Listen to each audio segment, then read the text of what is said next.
बिहार में 30 साल के भरत तिवारी की मौत ने पूरे सिस्टम पर एक सवाल खड़ा कर दिया है। मतलब मेरी सरकार से एक गुजारिश है कि अगर कोई भ्रष्टाचार पर कोई सवाल उठाता है उसका एनकाउंटर मत कर, उसको बीच चौराहे पर गोलियों से भून देना चाहिए। इसमें मानसिक रूप से कमजोर होना अगर गुनाह है और इस गुनाह की सजा एनकाउंटर है तो कीजिए ना एनकाउंटर बिहार के शिक्षा मंत्री का, जो ये कहते हैं कि लड़कियों को पढ़ने की क्या जरूरत है। कीजिए ना एनकाउंटर इनका, जो कि पेट्रोल में इथेनॉल मिला मिला करके खुद तो धनवान हो गए लेकिन पेट्रोल की कीमतों में कोई असर नहीं पड़ा। नक्सलवादियों को लोग मौका देते हैं, जो बहुत सारे मर्डर किए रहते हैं उनको मौका देते हैं। ये तो इसके ऊपर तो कोई क्रिमिनल केस भी नहीं था, एक सिंगल केस नहीं था। तो दोस्तों वीडियो में बहुत ही मजे आने वाले हैं, तो वीडियो को लास्ट तक देखना, थोड़ा भी मिस मत करना। भरत तिवारी का इनकाउंटर कर दिया गया है, जिसको लेकर लोग क्या कह रहे हैं इसे पूरा देखना और अपनी राय कमेंट में देना मत। पिक्चर चालू करो बे। बिहार में 30 साल के भरत तिवारी की मौत ने पूरे सिस्टम पर एक सवाल खड़ा कर दिया है। मतलब मेरी सरकार से एक गुजारिश है कि अगर कोई भ्रष्टाचार पर कोई सवाल उठाता है उसका एनकाउंटर मत कर, उसको बीच चौराहे पर गोलियों से भून देना चाहिए। भोजपुर के बिलाटी गांव का यह मामला, जहां आरोप है कि यह कोई मुठभेड़ नहीं बल्कि एक फर्जी एनकाउंटर है। इसमें साफ साफ दिख रहा है कि उसने बंदूक फेंक दी और सरेंडर के बावजूद पुलिस ने उसके दोनों घुटनों और जांघ में 4 गोलियां मारी।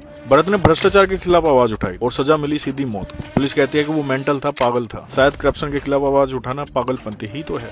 अगर वो पागल था तो पुलिस वालों को सस्पेंड क्यों किया गया? मतलब कितना गिरोगे? किसी के पास इसका कोई जवाब नहीं है। गया तो उस माँ का एक बच्चा है जिसने बेफालतू में करप्शन के लिए आवाज उठाई।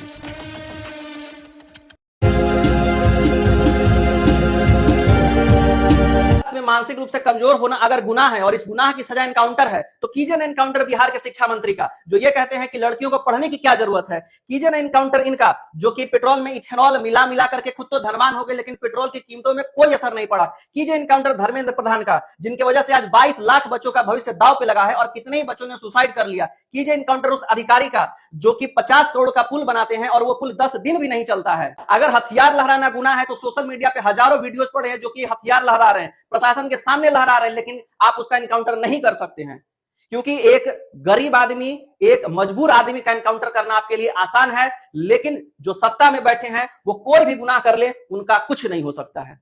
वो हजारों गुनाह करेंगे उसके बाद भी वो खुला घूम सकते हैं, लेकिन अगर एक गरीब आम आदमी कोई गुनाह करता है तो उसको उसकी सजा तुरंत दे दी जाती है। और अब तो न्यायालय जाने की भी आवश्यकता नहीं है, अब तो रोड पे ही फैसला हो रहा है। नक्सलवादियों को लोग मौका देते हैं, जो बहुत सारे मर्डर किए रहते हैं उनको मौका देते हैं। ये तो इसके ऊपर तो कोई क्रिमिनल केस भी नहीं था, एक सिंगल केस नहीं था। हथियार फेंक देने के बाद इसका एनकाउंटर हुआ है, कहीं नहीं तो कहीं गलत है। परिवार को 1 करोड़ रुपया का आर्थिक सहयोग, एक सरकारी नौकरी और यहाँ पे एक स्मारक बनाया जाए और शहीद का दर्जा दिया जाए उस लड़के को। और अगर सरकार ये नहीं कर सकती है तो समझ जाइए कि सरकार निकम्मी है, क्योंकि सरकार के ही मंत्री ने साफ साफ कर दिया है कि एनकाउंटर गलत हुआ है। और लोग बिहार में लोग जात के नाम पे वोट देते हैं। चुनाव के पहले हम लोगों ने समझाने का खूब प्रयास किया कि जात के नाम पे वोट मत दीजिए, मत दीजिए, मत दीजिए। आज हर एक जाति के लोग परेशान हैं, हर एक जाति के लोग। यहाँ के भी लोग ब्राह्मण के नाम पे वोट दिए होंगे कुछ लोग, ये बात सही है।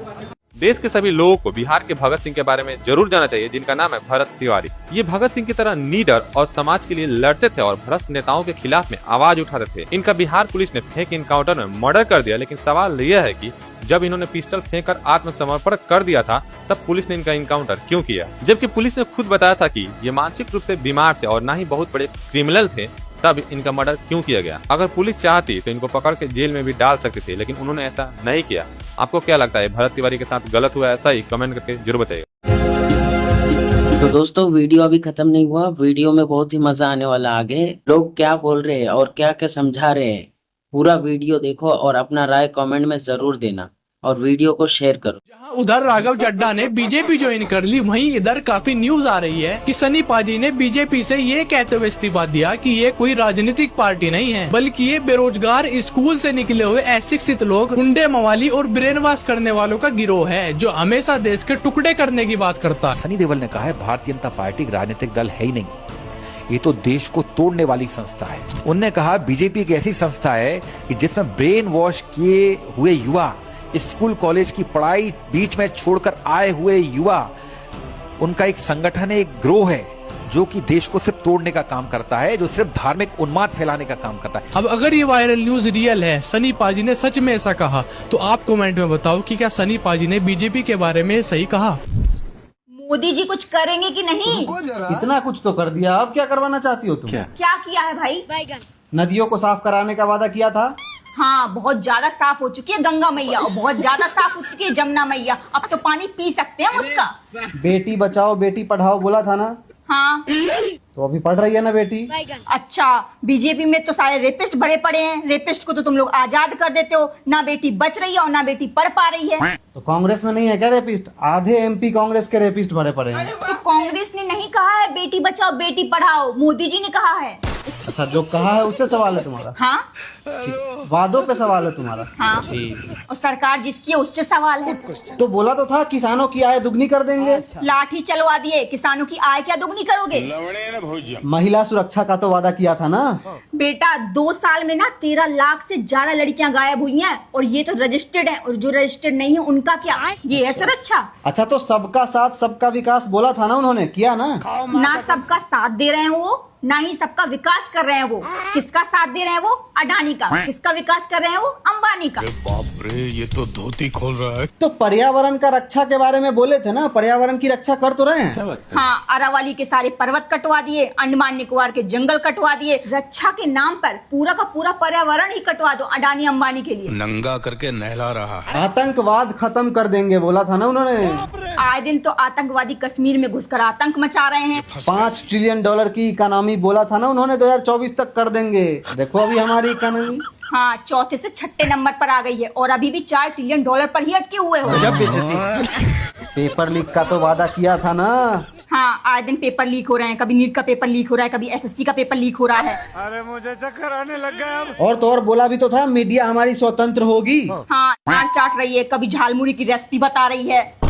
तो रेसिपी बताना तो अच्छी बात है ना भाई। हाँ, यही तो स्वतंत्र है, डांट चाटना। अच्छा, तो 100 स्मार्ट सिटी की तो वादा किया था ना उन्होंने। एक स्मार्ट सिटी का नाम बता दो जो उन्होंने बनाई है। बीजेपी ने कुछ किया हो या ना किया हो, कांग्रेस जो 75 सालों में नहीं कर पाई, बीजेपी ने वो 12 सालों में कर लिया। कांग्रेस जितना 75 सालों में नहीं लूट पाई भारत को, उतना बीजेपी ने 12 साल में अकेले लूट लिया। लूटा तो उन्होंने भी था, लुटेरे तो वो भी हुए ना। 75 सालों में लूटा था भाई, धीमे धीमे। तो उन्होंने 75 साल तक लूटा, ये बेचारे तो 10-12 साल ही लूटे अभी तक। पूरा लूट लिए हो, अब कितना लूटोगे और कितना लूटोगे? जंगल कटवा दिए, पर्यावरण का नाश कर दिए, पानी का नाश कर दिए। तो 75 साल उन्होंने जो नाश किया उससे तो अच्छा ही है ना अभी ये 10-12 साल ही नाश किए हैं। थोड़ा दिन कम से कम आधा भी नाश करने दो, 30-35 साल कम से कम करने दो नाश। तुम वही हो ना जो कहता है बीजेपी में लेकिन वोट में बीजेपी को दूंगा। अंधभक्त नहीं हुआ है, समझी? तुम आंध भक्त हो। यही वो कथा है जिसको अंधभक्त पिछले 12 साल से शेर साबित करने पर लगे हुए हैं और इसी चक्कर में पूरे देश का बंटाधार कर दिया है।